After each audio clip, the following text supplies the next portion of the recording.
우리가 교통사고가 나서요, 소송을 해야 될지 아니면 합의로 끝내야 될지, 아니면 어떤 경우에 소송을 하는 게, 어떤 경우에 합의로 하는 게 유리한지에 대해서 오늘 완벽하게 정리를 해드리겠습니다.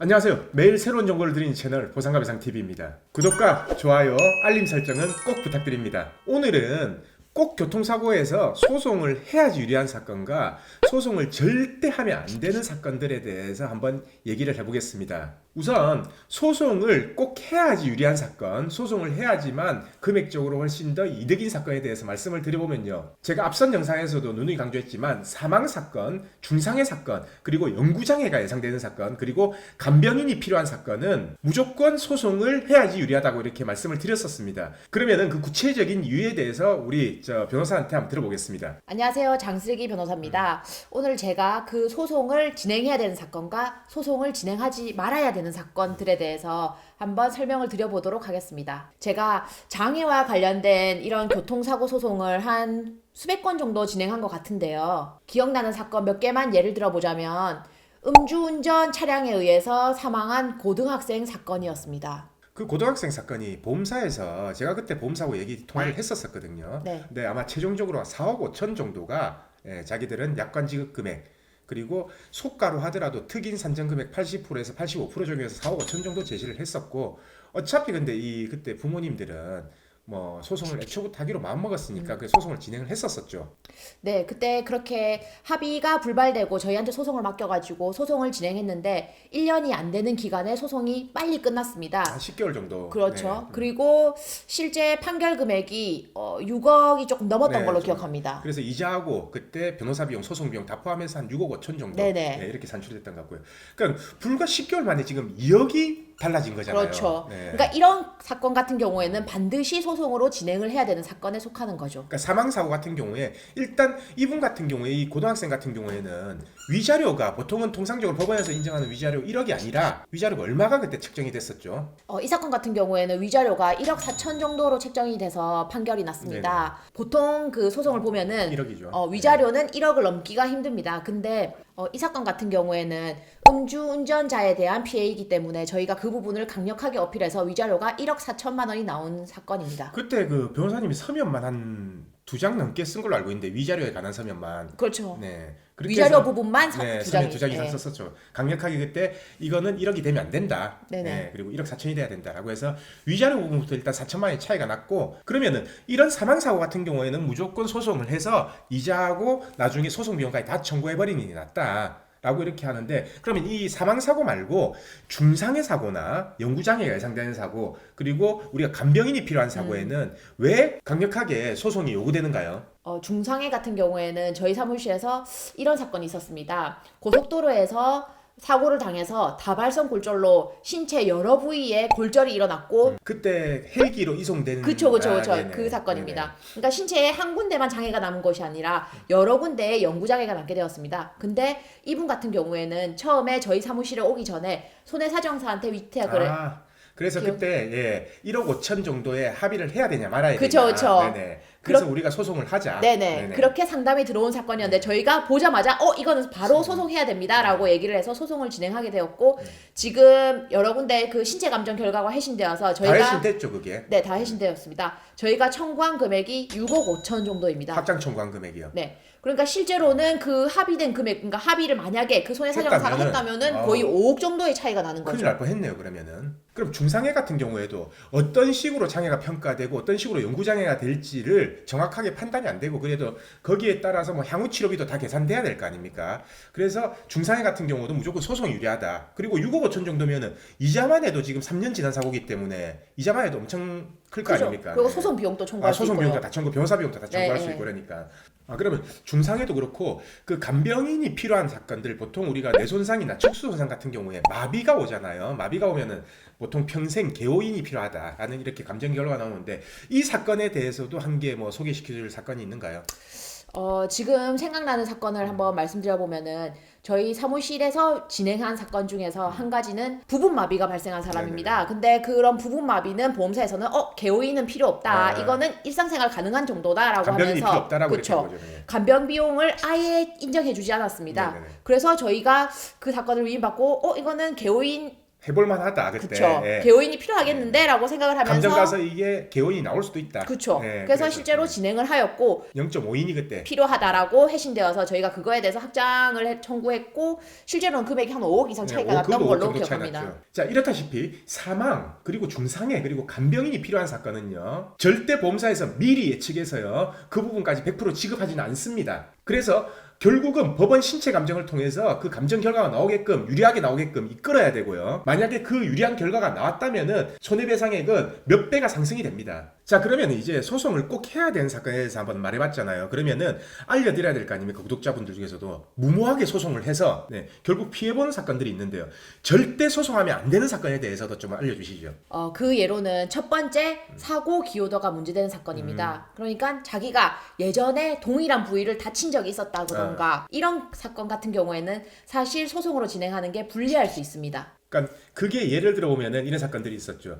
예전에 십자인대가 한번 파열이 됐었는데 이번 사고로 다시 재파열이 된 겁니다. 근데 예전에도 장애 진단을 한번 받았었고 이번에 또 이제 장애 진단을 받는데 과연 그러면 이 소송에서는 이 장애는 예전 사고로 인한 장애인가 아니면 이번 사고로 인한 장애인가 그 부분에 대해서 다툼이 이제 상당했던 걸로 알고 있는데 그때 결과는 어떻게 나왔었죠? 저희가 예상치 못하게 저희도 사실은 몰랐습니다. 그 이전에 그 장애가 그렇죠. 있었다는 네. 사실을 저희도 몰랐는데 소송을 진행하다 보면은 의뢰인분들이 착각하는 게 있습니다. 이 정도는 안 나오지 않을까? 이런 사건 이렇게 자기가 다쳤던 거는 안 나오지 않을까라고 생각하지만 모든 실제로는 의무기록이 싹 다 이제 다 노출이 나옵니다. 됩니다. 그래서 말 안 했던 것들도 다 노출이 되게 되는데 저희도 몰랐던 사건이지만 어쨌든 실제로 장애가 있었고 지금 이 사고로도 실제로 파열된 것도 맞습니다. 하지만 지금 현재의 장애가 지금 다쳐서 발생한 건지 예전에 다친지. 그쵸. 네. 이전부터 있었던 건지를 불확실하기 때문에 저희가 이거는 조정을 유도해서 조정으로 끝냈던 사건이 있습니다. 근데 결국 그때 조정 금액이 보험사에서 제시했던 금액보다는 많았었죠. 그랬던 걸로 기억합니다. 네네. 두 번째, 이것도 사무실로 문의가 굉장히 많이 오는 사건 중에 하나인데요. 그런 디스크와 같은 퇴행성 질환은 소송으로 갔을 때 조금 불리한 측면이 있을 수 있습니다. 사실상 조금 불리한 게 아니라 많이 불리하잖아요. 그거 솔직하게 얘기해 주셔도 됩니다. 네, 저희가 웬만하면 디스크라고 하면은 저희도 사실은 이거 소송을 가면 될까라는 의구심을 가지고 그 사건을 보게 됩니다. 그 이유가 의사소견 때문이죠. 그렇거든요. 우리나라 사람이 20-30% 정도가 MRI 찍으면은 다 퇴행성 디스크는 다 나오는데 과연 그 퇴행성 디스크에 대해서 이게 이번 사고 때문이다 라고 써주는 의사가 잘 없다는 거죠. 그렇죠. 네. 실제로는 이 퇴행하고 있었기 때문에 이 사고 기여도는 굉장히 낮게 측정되는 경우가 많습니다. 이거는 저희가 개입할 수 있는 문제가 아니고 의학적인 의사의 부분이니까. 그쵸. 네. 의사의 소견이기 때문에 저희가 그거를 어떻게 아니요 이 사고 기여도 100%예요라고 주장은 할 수가 없는 거죠. 결국은 그 사고가 우리가 주장을 아무리 강력하게 한다 하더라도 그 뒷받침되는 의사의 의학적 소견이 없다면은 어차피 법원에서도 판사님도 그거는 인정을 안 할 거 아닙니까? 그렇죠. 허황된 주장이 되는 거죠. 그러면 결국은 이게 신체 감정 가서 예를 들어서 다른 의사한테 소견을 받았을 때 과연 그럼 신체 감정 의사는 이거에 대한 사고 기여도를 적극적으로 적어주는 편인가요? 어떤가요?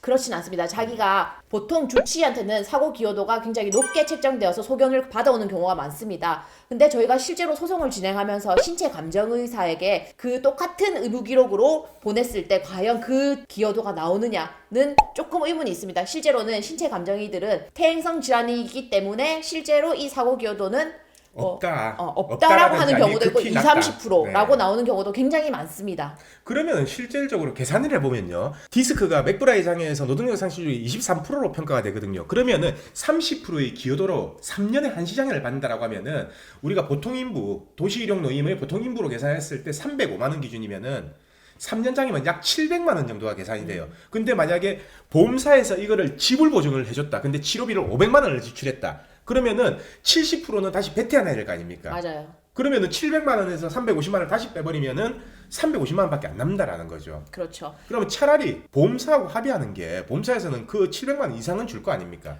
그렇습니다. 원래 소송을 진행하면은 그런 기여도 부분을 모두 다 제거하고 네. 그 상기한 금액 나머지에서 계산을 합니다. 그렇기 때문에 실제로 우리가 치료를 오랫동안 받아왔고 그런 기여도가 있는 상황이라면은 그러니까 자기 퇴행성 질환으로 인해서 기저 질환이 있는 상황이라면은 차라리 조정을 통해서, 그러니까 보험사와 합의를 통해서 진행을 하는 게 자기가 받은 치료비 다시 뱉어내지 않고 그냥 앞으로의 치료비나 위자료 약간을 청구하는 게 더 나을 수 있겠죠.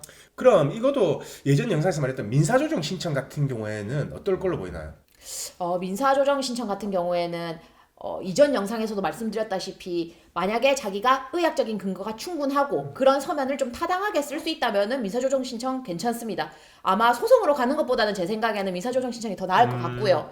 만약에 그게 자신이 없다면은 그 합의를 해보는 게 더 나을 것 같습니다. 그러니까 결론은 이게 디스크를 하더라도 무조건 되는 게 아니라 결국은 의사의 정확한 소견이 몇 프로가 기여했다라는 기여도에 대한 소견이 꼭 필요하다는 거네요. 그렇죠. 네. 만약에 가면 디스크 진단을 받았다. 근데 의사가 소견을 안 써준다. 그럼 어떻게 되나요? 자, 주치의가 안 써주는 사건인데 만약에 그게 소송이 진행됐을 때 신체감정 회신 그 신체감정 의사가 과연 그게 기여도 이 사고로 인한 디스크다라는 거를 써줄까요? 더 힘들겠죠. 그쵸. 그거에 대한 의문은 좀 있습니다. 그렇기 때문에 그런 경우라면은 아예 그 부분을 배제하고 보험사와 합의를 하는 게 더 낫지 않을까 싶습니다. 그럼 아까 첫 번째가 인과관계가 불명확한 이 사고하고 인과관계가 불명확한 이제 경우에는 소송을 절대 진행하면 안 된다. 그리고 두 번째 같은 경우에는 퇴행성 여부가 정확한 소견이 없다면은 절대 진행하면 안 된다. 그러면 또 다른 게 있을 수가 있을까요?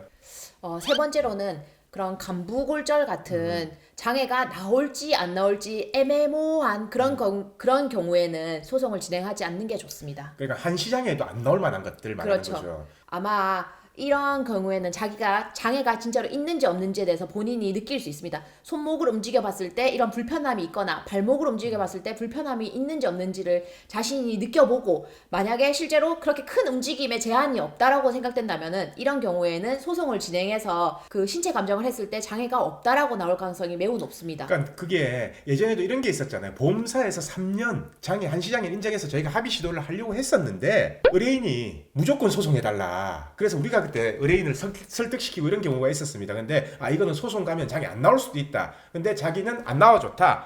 그래도 무조건 해달라고 해서 결국 근데 장애가 안 나왔잖아요. 네. 그러면은 일실수입하고 위자료밖에 인정이 안 되는 거잖아요. 그럼 결국은 그거는 보험사에서 제시한 금액보다 훨씬 더 낮은 금액으로 판결이 났다는 거죠. 그렇죠. 실제로 저희가 설득한 것과 같이 똑같이 이거 장애 안 나올 것 같은데요 라고 얘기를 했는데 당사자가 막무가내로 그래도 자기는 소송을 꼭 무조건 하고 진행해달라. 싶다라고 해서 그러면은 소송을 진행해 보겠다라고 했는데 실제로 진짜 결과는 장애가 없다라고 나왔습니다. 네. 그러면은 실제로 보험사가 합의를 제시한 금액보다 훨씬 작은 금액으로 그렇죠. 왜냐하면 위자료와 일실수익 조금밖에 인정이 안 되기 됐었죠. 때문이죠. 그래서 오늘은 교통사고 사망, 중상해, 간병인이 필요한 장애, 영구장애 등 소송을 무조건 해야지 유리한 사건하고 소송을 절대 하면 안 되는 사건 그 두 가지를 정리를 해봤습니다. 그래서 이 영상을 보시는 시청자분들도 지금 현재 자신의 상황에서 소송을 해야 될지 말아야 될지를 정확하게 판단하는 그런 도움이 됐으면 합니다. 오늘 영상은 여기까지 하고요. 내일도 새로운 주제로 다시 오겠습니다. 끝까지 봐주신 구독자분들께 감사드립니다.